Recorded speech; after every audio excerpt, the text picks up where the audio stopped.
Hi, everyone. We are going to go over your I can statements for the week.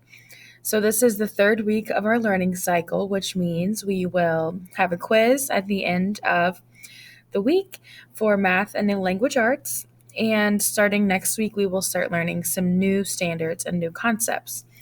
So far in math, we have learned about perimeter and area. So we still have a little bit left to learn about for area.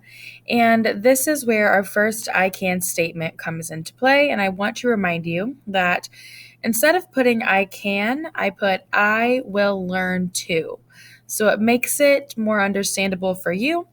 So your first I can statement or I will learn to statement says, I will learn to find the area of complex shapes by decomposing them into smaller rectangles, finding their area, and then adding them back together to solve real world problems.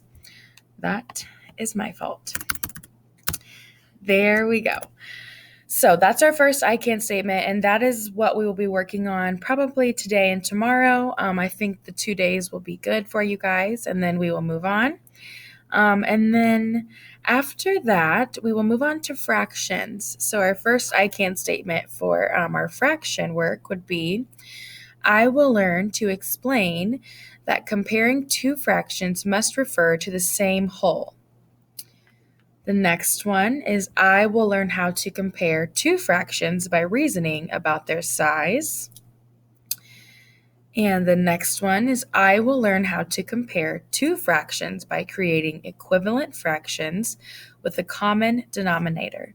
So lots of new math vocabulary words, right? A lot of these words you might not know what they mean, but that's my job to teach you, and you will learn in this week.